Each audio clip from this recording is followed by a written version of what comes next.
Bismillahirrahmanirrahim. Assalamualaikum warahmatullahi wabarakatuh. Alhamdulillah, alhamdulillahirabbil alamin.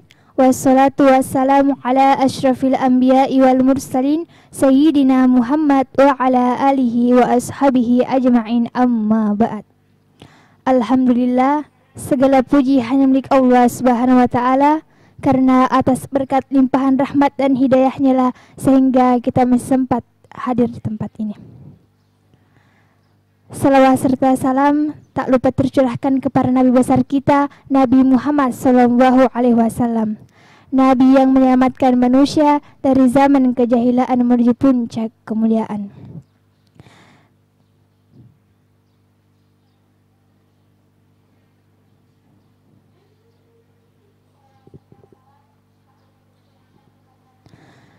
Baik, langsung saja.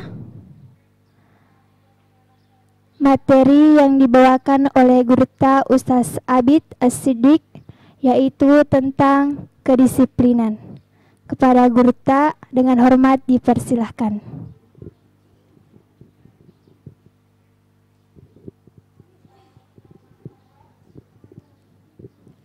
Bismillahirrahmanirrahim. Assalamualaikum warahmatullahi wabarakatuh. Alhamdulillah, alhamdulillahilladzi ja'ala hadzal ma'had as-salman ma'hadan wa daran li ta'lim al-ulum ad-diniyah wal ulum asy-syar'iyyah. Shalatu wassalamu ala asyrafil anbiya'i wal mursalin sayyidina Muhammadin wa ala alihi wa ashabihi alladzina atau ila rabbihim biqalbin salim, amma ba'd. Yang kami hormati Gurta pimpinan, direktur dan wakil direktur, yang kita hormati Kepala Satuan Pendidikan, yang kami hormati seluruh segenap tenaga kependidikan Pondok Pesantren DDI As-Salman Al-Lakuang, beserta seluruh santri, santriwati yang saat ini berada di rumahnya masing-masing yang insyaallah dirahmati oleh Allah Subhanahu wa taala. Pertama-tama, marilah kita panjatkan puja dan puji syukur kita kehadirat Allah Subhanahu wa taala atas segala berkat limpahan rahmat dan karunia-Nya lah. Alhamdulillah sampai saat ini kita bisa merasakan nikmatnya kehidupan. Tak lupa pula, marilah kita kirimkan salam dan salawat ke junjungan kita, ke Nabi besar kita, ayahanda kita Nabi besar Muhammad sallallahu alaihi wasallam, yang telah mengajarkan kepada kita jalan yang baik, jalan yang lurus untuk menuju surganya. Alhamdulillah, pada pagi hari ini insyaallah kita akan melanjutkan pekan perkenalan kita atau yang biasa disebut matsama. Walaupun pada saat ini dengan kondisi ini kita melakukan pekan perkenalan ini dengan secara online, tetapi insya Allah ini tidak mengurangi positif atau nilai dari apa yang kita targetkan dalam perkenalan pesantren ini. Baik anak-anakku sekalian, baik santriwati mulai dari sanawiyah sampai aliyah, untuk membicarakan tentang kedisiplinan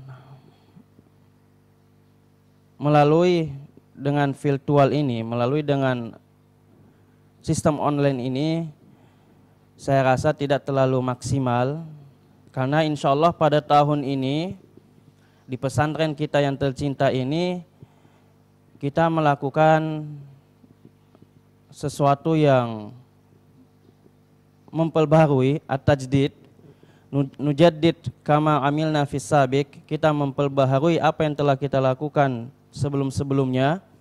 Jadi insyaallah 90 sampai 100% mulai dari tingkat kedisiplinan sampai kegiatan kita di pondok pesantren ini melakukan perubahan yang signifikan. Jadi insya Allah pada pertemuan kali ini saya mewakili pembina-pembina sedikit hanya menjelaskan tentang gambaran aktivitas yang ada di pondok pesantren ini yang insya Allah akan kami laksanakan ketika anak-anak sudah masuk di pesantren. Adapun tentang seluruh kedisiplinan, insya Allah kami akan membahasnya poin per poin ketika anak-anak sudah masuk di pesantren. Kenapa kita membahas nanti ketika anak-anak sudah masuk? Karena seluruh disiplin yang ada, mulai dari disiplin pesantren, disiplin di asrama, disiplin di kelas, itu kalau misalnya kita membahas satu persatu itu akan membutuhkan waktu sekitar 2-4 jam. Makanya kita kemarin musyawarah untuk di virtual ini melalui sistem online ini kita hanya membahas tentang aktivitas saja, hanya mempersingkat waktu. Karena banyak dari anak-anak kita terkendala dengan mulai dari paket, jaringan, yang saya rasa ini mungkin tidak terlalu efisiensi untuk melakukan atau untuk menjelaskan seluruh disiplin. Jadi insya Allah anak-anak kita nanti di pesantren ini apabila sudah aktif 100% dan sudah berasrama, mulai dari bangun sampai tidurnya lagi, itu insya Allah akan diisi dengan kegiatan. Waktu anak-anak istirahat hanya di malam hari saja, ketika jam 10:30 atau jam 11. Adapun yang biasanya ketika siang hari, kemudian sore, malam habis isya, yang biasanya anak-anak melakukan apa yang mereka inginkan, mulai dari istirahat, mulai dari mencuci dan sebagainya. Tapi nanti insya Allah di tahun ajaran ini kita akan mengisi kegiatan waktu-waktu tersebut dengan kegiatan-kegiatan yang insya Allah memiliki manfaat yang sangat besar apabila anak-anak melakukannya dengan serius.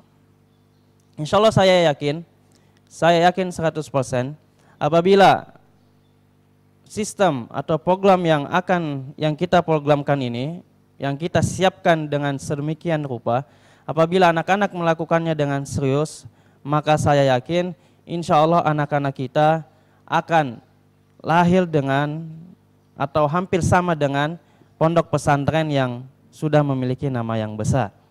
Jadi kita harapkan kepada anak-anak kita untuk mempersiapkan dirinya ketika sudah masuk di pesantren, silahkan persiapkan dirinya di rumah, silahkan persiapkan mentalnya, ya karena insya Allah di pesantren kita akan happy, bersenang-senang. Tapi dalam maksud bersenang-senang sini kita melakukan segala sesuatu dengan enjoy saja, sehingga anak-anak tidak merasa stres dengan berbagai kedisiplinan dan berbagai kegiatan yang ada di pesantren kita ini. Baik, untuk mempersingkat waktu, ini sedikit saya paparkan, saya jelaskan tentang jadwal kegiatan santri. Walaupun lebih bagusnya ini kita paparkan atau slide-kan, tapi karena masalah teknisi yang tidak memungkinkan. Tapi nanti insya Allah ketika anak-anak kita sudah masuk, kita akan menjelaskan ulang lagi supaya lebih terperinci dan supaya lebih jelas lagi. Takutnya kalau kita menjelaskan semuanya di virtual ini pada saat ini, nanti ketika anak-anak sudah masuk kembali di pesantren, nanti lupa lagi apa saja yang disiplin-disiplin yang berlaku di pesantren kita ini. Baik, di sini saya akan paparkan kegiatan santri dan akan saya jelaskan sedikit mulai dari bangun sampai tidurnya lagi. Yang pertama, insya Allah anak-anak kita akan dibangunkan untuk sholat subuh atau pagi itu jam 4. Jam 4 sampai jam 4.30 itu persiapan sholat subuh. Nah, adapun kalau misalnya anak-anak kita pengen mau bangun tahajud, ya silakan nanti dikoordinasikan dengan pembinanya masing-masing. Mungkin ada yang mau sahur, ada yang mau sholat malam, mau dibangunkan jam 2, jam 3, boleh. Tapi dengan koordinasi dengan pembinanya masing-masing. Kemudian jam 4.30 sampai jam 6.15 itu sholat subuh berjamaah. Kemudian setelah sholat subuh dilanjutkan dengan pengajian. Nah, ini insya Allah di tahun ajaran ini kita akan berusaha semaksimal mungkin. Masalah pengajian kita akan bagi dua.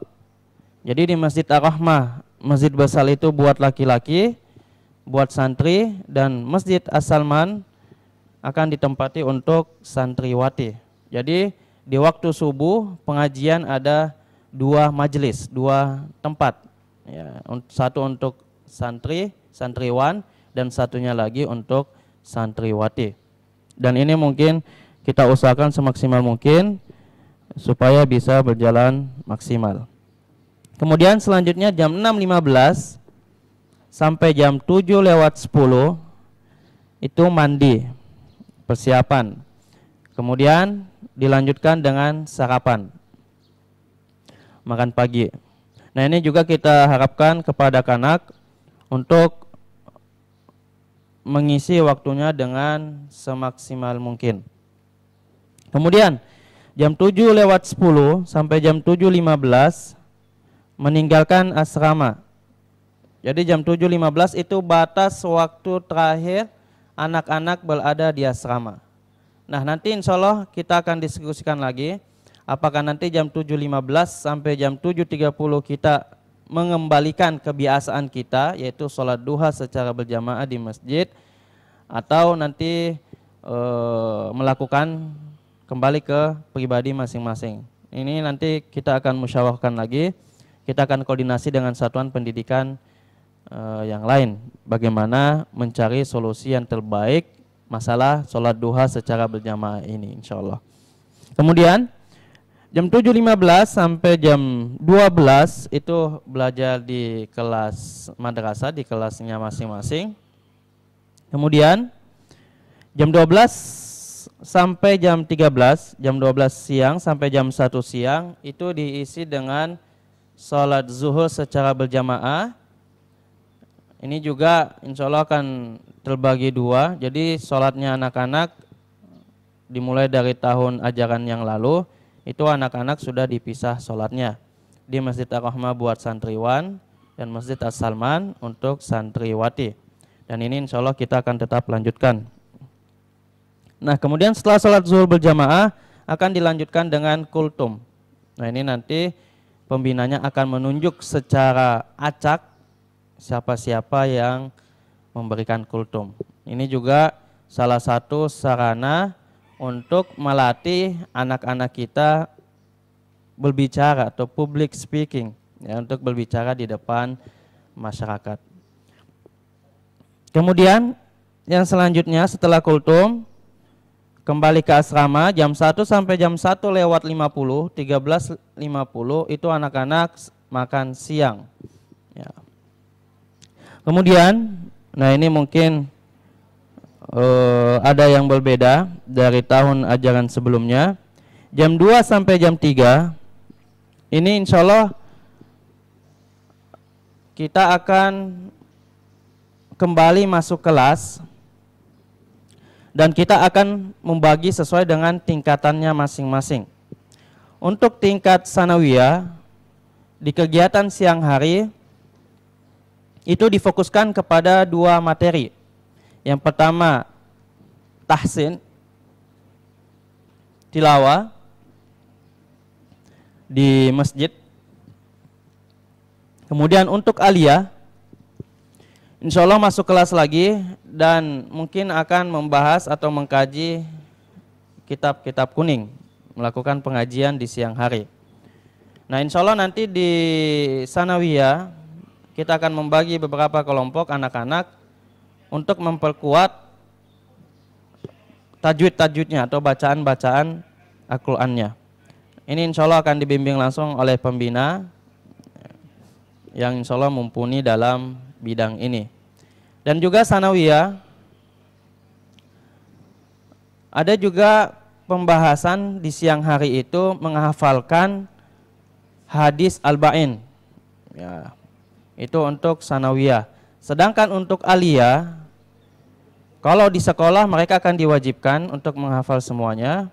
Nanti ketika di siang hari masuk kelas, kemudian akan mengkaji kitab Syarah Arba'in An-Nawawiyah, penjelasan dari hadis-hadis ini yang insya Allah isinya itu ya hampir sama dengan kitab-kitab kuning yang lainnya. Jadi di sini insya Allah wadah untuk melatih anak-anak kita untuk membaca kitab. Jadi salah satu tujuan kita kenapa kita memperbanyak pengajian, yaitu supaya anak-anak kita terbiasa dan bisa melatih dirinya untuk membaca kitab-kitab kuning. Ini siang, jadi insya Allah dalam 1 minggu ada 4 hari, Senin sampai Kamis. Di siang hari itu ada kegiatan. Adapun Jumat sama Sabtu di siang hari kosong karena disiapkan supaya sorenya bisa maksimal juga di kegiatan ekstranya. Jadi kegiatan siang, belajar siangnya hanya 4 hari, Senin sampai Kamis. Kemudian selanjutnya jam 3 sampai jam 4:10 itu sholat asar berjamaah. Kemudian dilanjutkan membaca Al-Quran secara berjamaah. Nah ini biasanya ketika selesai sholat maghrib itu anak-anak kumpul di masjid kemudian membaca Al-Quran secara berjamaah. Nah untuk tahun ajaran ini kegiatan ini kita pindahkan di sholat asar sampai jam 16:10 atau jam 4 sampai jam 4:10. Kemudian jam 4:10 sampai jam 5:20 itu olahraga, kemudian beraktivitas bebas. Nah ini perlu digarisbawahi untuk anak-anak kita yang santri baru, yang kelas 1 sanawiyah. Insya Allah nanti selama 3 bulan ke depan atau selama 1 semester, bahkan selama 1 tahun ajaran, untuk santriwan santriwati kelas 1 sanawiyah di sore hari mulai jam 4 sampai jam 5:15 kita akan fokuskan mereka yaitu dengan tahsin, belajar tajwid, belajar mengaji untuk memperlancar bacanya. Adapun untuk aliyah nanti insya Allah kita akan tes lagi, kita akan uji lagi. Kalau memang 50% tahsin mereka tidak di bawah standar, maka kita akan terapkan juga di kelas aliyah. Ya. Tapi untuk sementara kelas 1 sanawiyah yang kita terapkan.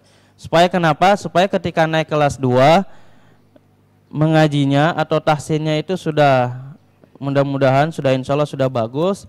Nanti di kelas 2 kita akan fokus ke pengajian kitab-kitabnya.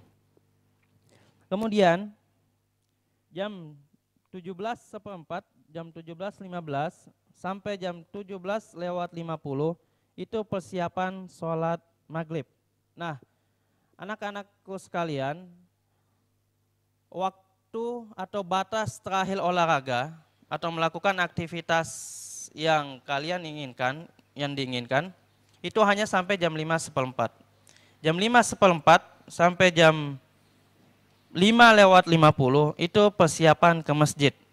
Nah, selama ini yang terjadi di pesantren, di lingkungan kita ini, nanti ketika masjid berbunyi dengan tilawahnya baru siap-siap mandi.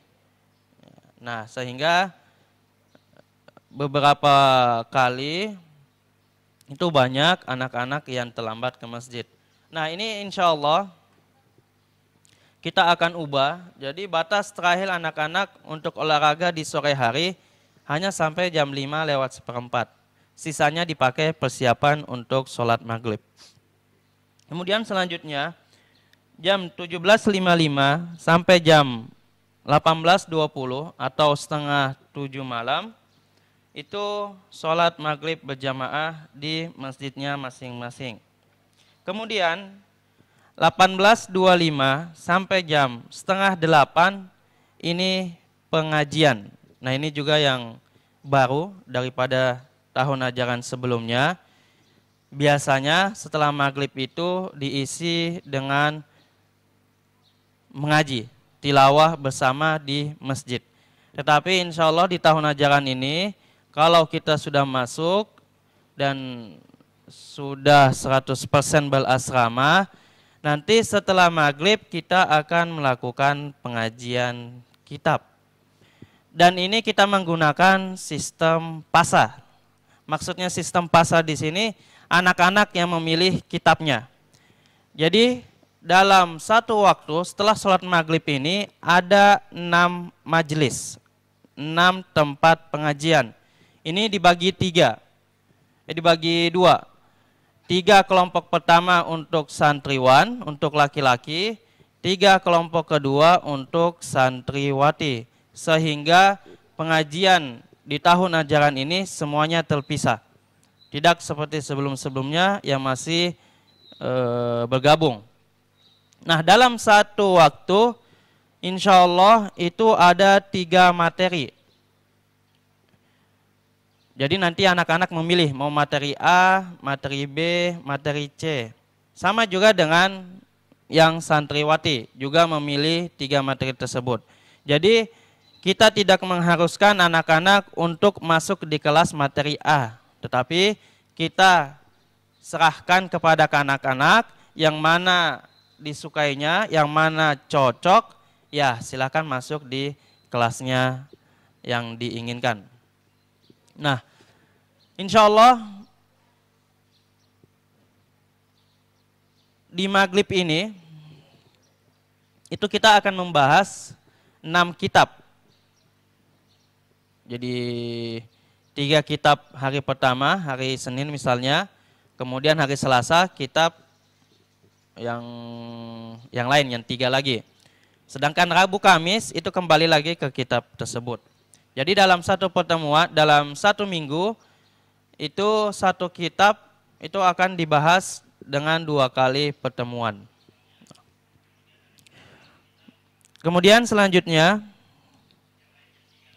setelah pengajian jam 19.30 setengah 8, nah nanti kita akan melihat kondisi apakah waktu sholat isya kita mundurkan, kita menyesuaikan dengan jadwal yang ada di pesantren, karena banyak sekali pondok pesantren kalau misalnya masalah sholat isya, kemudian sholat zuhur, kemudian sholat asar, itu sebagian pondok pesantren menyesuaikan dengan jadwal kegiatannya. Salah satunya di Pondok Modern Darussalam Gontor, itu di waktu 3 sholat tersebut, sholat zuhur, asar, isya, itu menyesuaikan dengan jadwal kegiatan. Adapun sholat maghrib dan sholat subuh, itu tetap harus mengikuti jadwal yang ada. Untuk masalah sholat isya nanti, apakah di 19.30 atau mengikuti jadwal aslinya, nanti kita melihat kondisi. Kemudian untuk 19.30 sampai jam 20.45, itu sholat isya berjamaah di masjidnya masing-masing, kemudian dilanjutkan dengan makan malam. Kemudian selanjutnya, jam 9 sampai jam 10:10, anak-anak akan kembali lagi untuk melakukan belajar malam. Masalah tempatnya nanti kita akan komunikasikan ke anak-anak kita, apakah kembali ke kelasnya masing-masing atau hanya di masjid saja. Dan insya Allah nanti ke depannya, dan ini juga sudah masuk di program kita, nanti di malam hari kita akan melakukan pembelajaran bahasa. Mungkin akan dibagi menjadi 2, yang 3 hari pertama atau 1 minggu pertama pembelajaran bahasa Arab, kemudian di 3 hari selanjutnya atau minggu kedua itu pembelajaran bahasa Inggris. Yang jelasnya insya Allah kita akan mencari sesuatu, mencari solusi bagaimana caranya anak-anak kita ini tidak kosong di malam hari. Kita harus atau kita fokuskan supaya anak-anak ini ketika malam hari itu ada kegiatan. Kemudian selanjutnya Jam 10.15 sampai jam 10.30 itu anak-anak nanti akan membaca doa tidur, akan membaca secara berjamaah, apakah di masjidnya masing-masing, atau di depan asramanya masing-masing. Nanti kita melihat kondisi. Kemudian dilanjutkan dengan absen malam. Nah ini mungkin yang agak baru juga. Kenapa kita masuk masalah absen malam ini kita masukkan di jadwal, karena salah satu solusi supaya anak-anak ketika malam hari itu tetap tinggal di asrama. Jadi insya Allah di malam hari jam 9:30 pembina akan membacakan absen malam. Dan sanksi atau hukuman bagi anak yang tidak mengikuti absen malam ini mungkin bisa dikatakan hukuman yang agak lumayan berat. Karena ini salah satu upaya kita untuk mencegah anak-anak kita tetap berada di pesantren.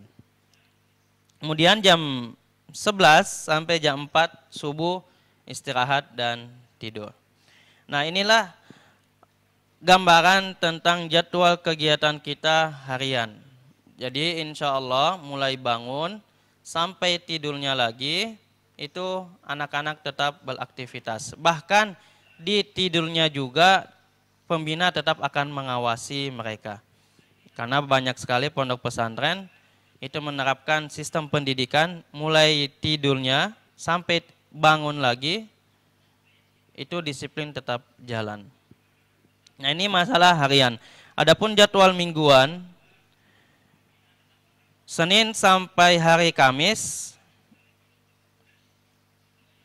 itu sesuai dengan jadwal kegiatan harian tadi yang seperti kita paparkan. Kemudian Jumat itu tidak ada kelas siang, anak-anak diistirahatkan untuk persiapan sore harinya. Kemudian Sabtunya pun demikian, kelas siang juga tidak ada. Kemudian Ahad kerja bakti. Kemudian tidak ada pengajian subuh maupun maghrib. Kemudian tidak ada masuk kelas pagi, siang, dan malam. Jadi Ahad anak-anak istirahat secara total untuk tujuannya yaitu supaya anak-anak tidak stres. Ya, jadi di waktu hari Ahad ini salah satu tujuan supaya kita kosongkan supaya anak-anak tidak stres dan melakukan aktivitas yang diinginkan. Nah ini juga ada salah satu perubahan yang signifikan, yaitu masa perpulangan anak-anak. Jadi ini sengaja kami sampaikan di saat ini supaya orang tua anak-anak kita tahu akan hal ini. Jadi kedepannya tidak akan melakukan atau ini, yaitu masa perpulangan anak-anak yang biasanya 2 minggu 1 kali, itu kita akan ubah menjadi 1 bulan 1 kali. Nah, ketika perpulangan ini 1 bulan 1 kali, itu perpulangan anak-anak tidak semuanya dalam satu waktu. Misalnya minggu ketiga untuk santriwan, minggu keempat untuk santriwati. Bulan selanjutnya dibalik lagi, minggu ketiga santriwati, minggu keempat santriwan. Kenapa kita melakukan hal demikian? Supaya pesantren kita ini tetap ada santri yang tinggal di pesantren ini. Nah ini nanti insya Allah masalah hal begini kita akan kondisionalkan lagi. Mungkin ada tambahan kelas-kelas lain yang ketika teman yang lainnya libur, dia tidak libur. Kemudian ini juga akan menjadi sesuatu yang baru. Itu anak-anak nanti akan diwajibkan untuk menghafal hadis Arba'in. Kemudian untuk tingkat sanawiyah itu diusahakan hafalannya itu 1 semester 1 juz. Adapun untuk aliyah, karena saya juga sebagai waka kesiswaan di aliyah, saya targetkan kepada anak-anak kita aliyah karena mereka sudah mumpuni masalah intelektualnya. kemarin kita diskusi ya kita usahakan 1 semester 2 juz. Ya, itu kita usahakan. Kalau memang tidak bisa ya kita akan kurangi. Yang jelasnya insya Allah nanti anak-anak kita ketika sudah tamat, apabila anak-anak kita serius itu tidak ada bedanya antara anak yang fokus sama anak yang tidak fokus. Adapun anak yang fokus tahfidz, hafalan, karena kita juga mempunyai program tahfidz, itu dalam 1 tahun mereka harus memiliki hafalan minimal 5 juz secara mutqin. Artinya secara mutqin yang ya lancar. Ya. Dan apabila anak-anak tersebut serius dalam 6 tahun, mulai dari kelas 1 sanawiyah sampai kelas 3 aliyah, maka insya Allah ketika mereka perpisahan, aflatut takharuj, ya, perpisahan di kelas 3 aliyah, maka insya Allah hafalannya akan selesai. Nah kalau misalnya di kelas sanawiyah, kalau misalnya mereka serius, ini yang umum, dengan target 1 semester 1 juz, maka dalam jangka waktu 3 tahun, 6 semester, mereka akan menyelesaikan 6 juz.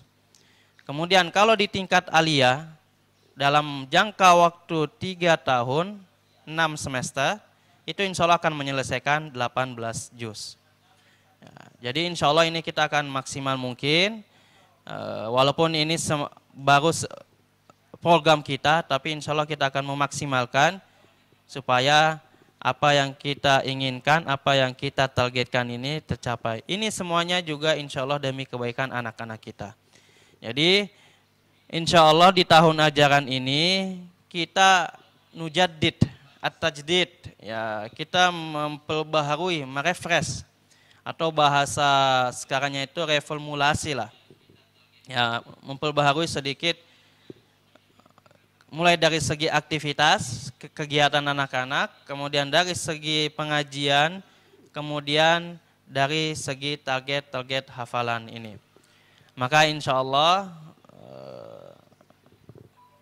kita butuh bantuan juga kepada orang tua santri selama masa waktu pembelajaran jarak jauh ini atau via online ini, anak-anaknya disiapkan mental untuk dilatih supaya ketika masuk asrama lagi, supaya ketika masuk asrama nanti itu tidak kaget lagi dengan kondisi pesantren kita. Jadi insya Allah kita berharap dari segala disiplin dan program kita ini bisa berjalan secara maksimal dengan tentu adanya kerjasama antara siswa atau siswi dengan para asatid dan ustadzatnya, ustadz dan ustadzahnya. Percuma dengan sedemikian rupa program, kalau misalnya ustadz dan ustadzahnya sudah maksimal mungkin, tetapi anak-anaknya tidak mendukung, maka saya yakin 100% program kita tidak akan berjalan lancar.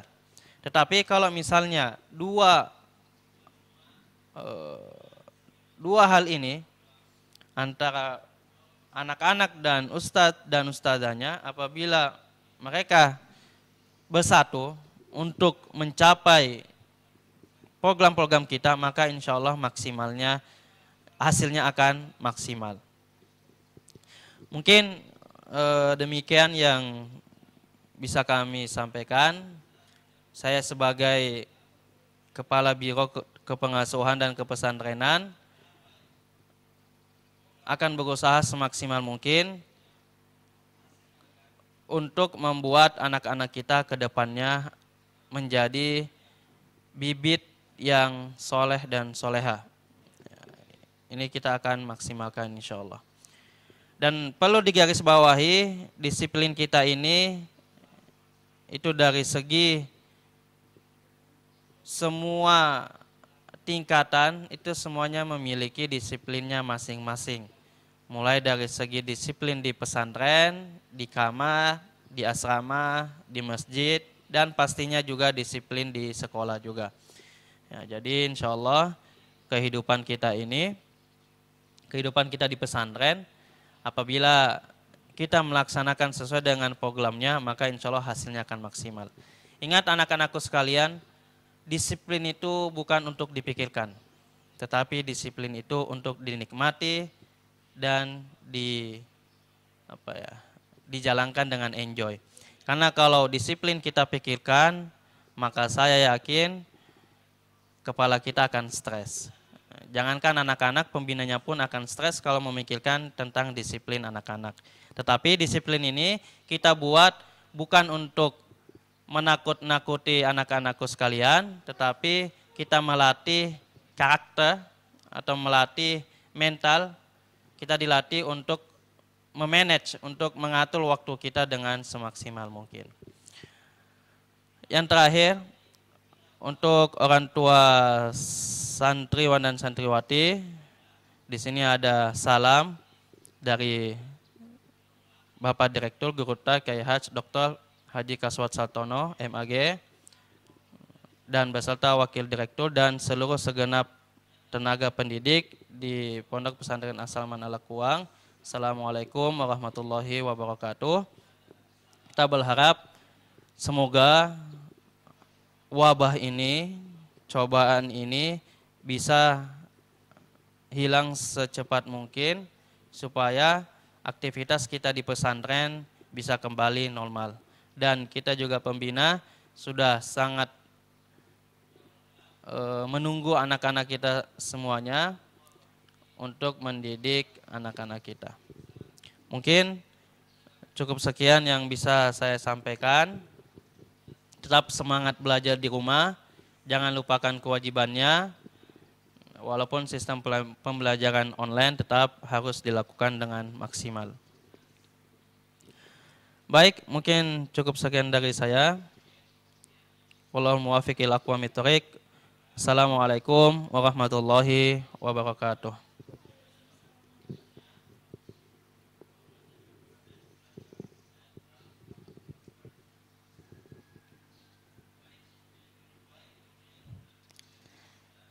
Baik, itulah tadi materi yang disampaikan oleh Guru Ta, Ustaz Abid As-Siddiqi.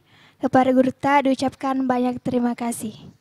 Saya akhiri dengan ucapan wassalamualaikum warahmatullahi wabarakatuh.